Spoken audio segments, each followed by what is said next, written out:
हरे कृष्णा। तो उपस्थित सभी भक्तों का बहुत बहुत स्वागत है आज के हमारे इस सत्र हरे में। कृष्ण माता दी, दंडवत प्रणाम। दंडवत प्रणाम। हरे कृष्णा। मेरी आवाज आ रही हरे है कृष्णा आपको? माता जी, दंडवत प्रणाम। आ रहे हैं माता जी। Hare Krishna. Thank you so much सभी लोगों को दंडवत प्रणाम। बहुत बहुत जो है आप लोगों का स्वागत है आज के सत्र में। अब हम लोग जो है कार्तिक मास की जो है पूर्ण करने के बाद जो है पुनः हम लोग 5 दिवसीय जो है एक बीच में हमने विराम लिया था क्योंकि सबके कुछ ना कुछ संकल्प थे, तो उसकी वजह से जो है व्यस्तता के कारण हमने जो 5 दिवस अपना जो है नहीं कर पाया भगवत गीता में। आज हम लोग जो है दोबारा से तृतीय अध्याय को शुरू करेंगे, तृतीय अध्याय के 7वें श्लोक से। करेक्ट? 7वां श्लोक है ना आज? तो यस। 7वां श्लोक आज हम लोग लेंगे। धन्यवाद प्रणाम सभी लोगों को। हरे कृष्णा।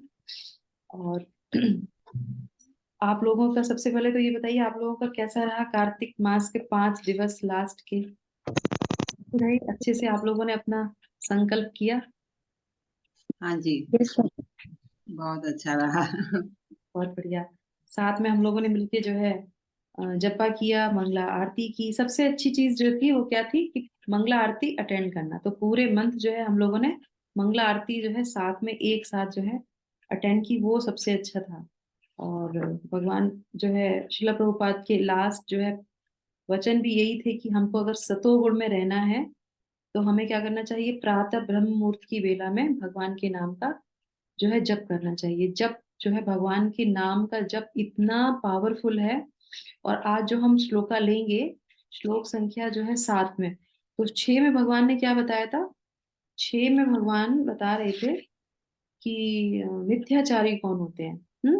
तो मिथ्याचारी के बारे में हम लोगों ने जाना था। मिथ्याचारी कौन होता है आप लोग बताइए, है ना? 5 दिन के छूटने के बाद हमने क्या भूल तो नहीं गए आप लोग? मिथ्याचारी के बारे में भगवान ने बताया था, ये संतोषी माता जी बताइए। जो कि ऊपर से तो वो दिखावा करते हैं, लेकिन मन में उनका वो जो इंद्रिय सुख का भोग करने का इच्छा रहता है, वो अपने आप को भी धोखा देते हैं और प्रभु को भी धोखा देते हैं। हरि बोल। यस। तो मिथ्याचारी व्यक्ति की जो है गुण जो है उसका क्या होता है? गुण कहेंगे या जो भी कहेंगे उसको, कि उसका जो है वो ऊपर से जो है जिसको हम बोलते हैं, दो तरह की इंद्रियां होती हैं, ज्ञानेंद्रियां और कर्मेंद्रियां। तो वो क्या करते हैं? कर्मेंद्रियों को रोक लेते हैं जगत को दिखाने के लिए कि मैं कुछ भी नहीं करता, किसी से धन नहीं लेता, कुछ ऐसा खाता नहीं हूं, अपने अंदर से एकदम सब चीजों को मैंने कंट्रोल कर रखा है। पर अंदर से जो उसकी विषय है, जो ज्ञानेंद्रियों के जो विषय हैं, उनके बारे में चिंतन करता रहता है। तो ज्ञानेंद्रियां और कर्मेंद्रियां ये दोनों चीजें बहुत पावरफुल हैं। पर हमारे यहाँ जो है इतना अच्छे से जो है श्रील प्रभुपाद ने बताया है कि भक्ति की प्रारंभ ही जो है कर्मेंद्रियों से होता है। वो कहते हैं भक्ति को अगर प्रारंभ करना है तो कर्मेंद्रियों से ही करो, उसके बाद अपने आप चीजें कंट्रोल में हो जाएंगी, है ना? तो कर्मेंद्रियों में सबसे पहले जो है हम कौन सा कार्य करते हैं?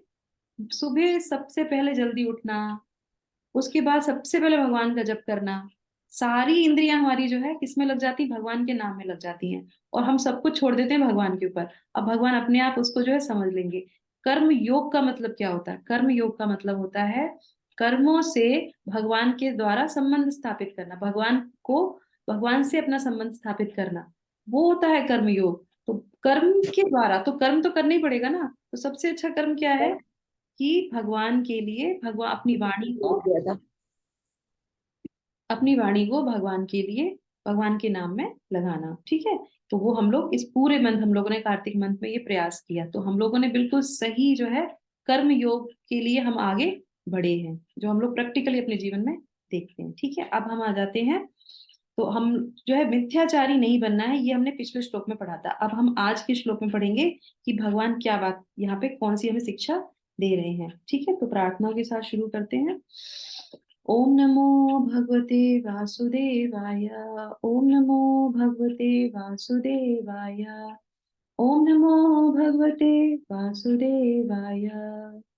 ओम अज्ञानतिमिरान्धस्य ज्ञानाञ्जनशलाकया चक्षुरुन्मीलितं येन तस्मै श्रीगुरवे नमः। नमः ॐ विष्णुपादाय कृष्णपृष्ठाय भूतले श्रीमते भक्तिवेदान्त स्वामिन् इति नामिने। नमस्ते सारस्वते देवे गौरवाणी प्रचारिणे निर्विशेष शून्यवादी पाश्चात्यदेशतारिणे जय श्री कृष्णा चैतन्य प्रभु नित्यानंदा श्री अद्वैत गदाधरा श्रीवासादि गौर भक्तवृंदा हरे कृष्णा कृष्णा कृष्णा हरे हरे हरे रामा राम राम हरे हरे। जगत गुरु श्रील प्रभुपाद की जय। भगवत वाणी भगवत गीता जी की जय। गुरु महाराज की जय। चलिए तो आप हम लोग यहाँ पे डिस्कशन करते हैं थोड़ा सा। श्लोक संख्या 7 को लेंगे। तो सबसे पहले तो है यहाँ पे जो है भगवान इंद्रियाणी शब्द ले रहे हैं इस श्लोक में। ठीक है, तो इस श्लोक में क्या है भगवान बोल रहे हैं? कौन पढ़ेगा? संतोषनी माता जी, can you read this shloka? यतु इंद्रियाणि मनसा नियम्य आरभते अर्जुन श्लोक कर्म संख्या श्लोक संख्या के साथ 7। ठीक है ना। यस्तेन्द्रियाणि मनसा नियम्यारभते अर्जुन कर्मेन्द्रिय हि कर्मयोगम असक्तः स विशिष्यते। तो यहाँ पे भगवान क्या ले रहे हैं? यहाँ पे भगवान इंद्रियाणी का नाम ले रहे हैं। इंद्रियाणी शब्द से क्या मतलब है? ज्ञानेन्द्रियों के द्वारा। इंद्रियाणी का मतलब क्या है? ज्ञानेन्द्रियों से। और कर्मेंद्रियों जो आया है उसका मतलब है कर्मेंद्रियां। तो ज्ञानेन्द्रियां और कर्मेंद्रियां, 5 ज्ञानेन्द्रियां और 5 जो हमारी कर्मेंद्रियां होगी। तो कौन कौन सी ज्ञानेन्द्रियां होती है? कोई कौन बताएगा? 5 ज्ञानेन्द्रियां कोई और वॉलंटियर करके बताएगा? हरे कृष्णा। कौन सी होती है 5 ज्ञानेन्द्रियां? हम्म कौन बताएगा? पल्लवी माता जी, हरी बोल। यस, प्रमोदनी माता जी, आप बताइए। ज्ञानेंद्रिय जो ये मतलब मुख, नाक, कान, आंख, हाथ और नहीं नहीं। अर्चना आ, माता जी, यस बताइए।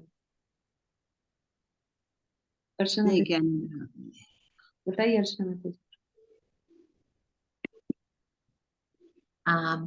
माता जी, जो ये नाक, कान, आंख, त्वचा और हमारी जो जेनिटल्स उसमें आएंगे। जेनिटल्स कर्मेंद्रियों में आते हैं। कर्मेंद्रियों में हाथ पैर जेनिटल्स आएंगे। कर्मेंद्रियों में नाक, आंख, त्वचा, सूंघने की और जीवा, जिव्या भी कर्मी, आती है।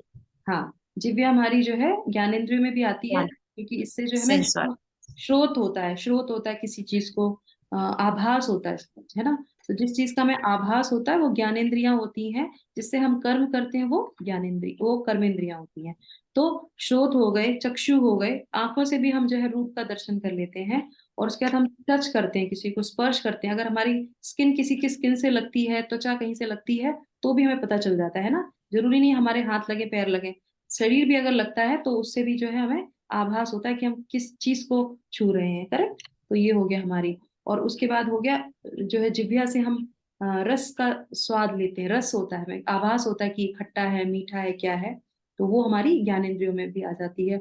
और घ्राण जो हो गई हमारी, गंध, हमें सूंघने से जो है पता चलती है। हमें कुछ ना भी करें तो भी हमें गंध आने से हमें उस चीज का ज्ञान हो जाता है कि ये गलत है या सही है। करेक्ट। ये इंद्रियां क्यों बोली गई हैं इतनी बार भगवान इसमें बताते हैं कि इनसे आप समझ सकते हैं कि कौन सी गंध कोई अगर ले ले तो भी हमें पता चल जाता है कि कौन सी तामसिक गंध है, कौन सी सात्विक गंध है। जब आप मंगला आरती में भी हम इसकी बात करेंगे, मंगला आरती में हम लोग जब जाते हैं तो आप सोचिए सारी इंद्रियों को हमारे जो है भगवान के इसमें लग जाते हैं। कैसे लग जाते हैं बताइए? कर्मेंद्रिय ज्ञानेंद्रिय दोनों लग जाती हैं। कैसे लग जाती हैं? सुबह हम जाते हैं मंदिर, अगर जाते हैं तो हम अपने पैरों का इस्तेमाल करते हैं। जैसे अम्बरीश महाराज का उदाहरण शिला प्रभुपाद देते हैं। और उसके बाद क्या होता है? हाथों को किस में लगाते हैं? आरती करने में लगाते हैं। अगर आरती प्रीस्ट कर रहे हैं तो हम क्या करते हैं? हम ताली बजाते हैं, हम ऊपर हाथ ऐसे करते हैं, आंखों से भगवान का दर्शन करते हैं। और भगवान को जो इत्र, नरसिंह देव को इत्र जो है ऑफर किया जाता है, उसके बाद फिर सब डिवोटीज को दिया जाता है। एक एक जो डिवोटीज होते हैं सबको इत्र दिया जाता है, फिर वो जो है उससे सूंघते हैं। और भगवान को जो पुष्प अर्पित किए जाते हैं वो पुष्प दिए जाते हैं कि इसको आप सूंघिए। तो गंध लेते हैं, देखते हैं, और जो है भगवान के नाम का उच्चारण करते हैं, डांस करते हैं। सारी इंद्रियों को, कर्मेंद्रियों को, ज्ञानेंद्रियों को, सबको जो है भगवान में लगा देते हैं। और कब करते हैं ये?